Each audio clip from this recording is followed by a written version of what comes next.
Hey folks, how's it going? Today we're going to do a quick overview of the Mythic Plus talents that you should be rocking with Feral Druid. So starting with tier 1, go with Sabretooth. Ferocious Bite with its 20% increase is an easy selection. Wild Charge is typically the go-to. It's really the beneficial movement ability. But alternatively, if you think you're going to need additional mobility, although Feral is pretty stacked, you could go to Tiger Dash, just giving you that little extra boost from a mobility standpoint. Third tier, we're going with Balance Affinity. This is usually the go-to where we're trying to maximize our DPS, but if you do think you're going to see some challenges with survivability, being able to swap to the Guardian Affinity with the Thick Hide, or all of the healing perks that come with going to Resto are both solid affinities to drop back on. Fourth tier, you can go with a variety of options. Mighty Bash is what I like, depending on the dungeon that you're going with. Alternatively, Typhoon is a straightforward pick from a utility standpoint.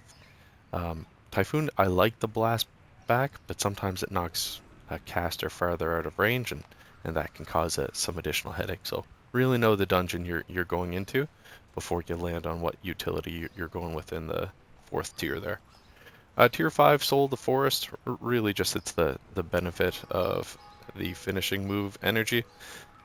Tier 6, I'm going with Primal Wrath. This is the go-to in almost all scenarios. And then finally, for the 7th tier, Blood Talons is the way to go. It really just allows you to have that extra 25% buff to your damage. It's a great way to roll. If you're completely new to Feral, there's a couple interesting plays you want to go with here. They've got great dispels, poison dispels, mobility, AoE damage.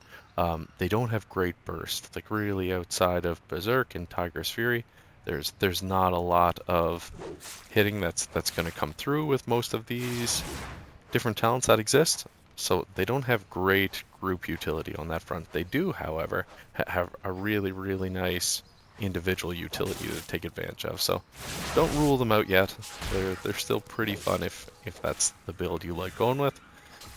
Alternatively, it's kind of like a natural version of a rogue in some senses, just because you have so many abilities that you can go stealth and avoid some packs if that's what best fits the dungeon. As far as essences go, there's a couple ways to go.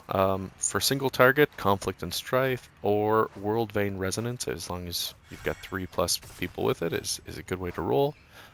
Breath of the Dying is new with 8.3. It makes it into our top 3. Really allows us to come and burn, and it's almost like an execute for a warrior.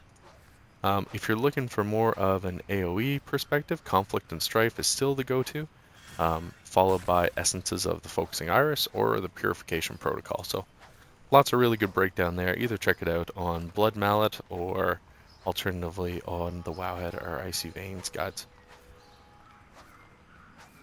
That's about it, folks. We're going to do a real quick summary today. If there's anything that I missed or you feel like I could be correcting a little differently, drop it down in the comments. I'm definitely open to the feedback, and I hope 8.3 is treating you really well. Thanks for checking out the video, and we will see you soon. Later.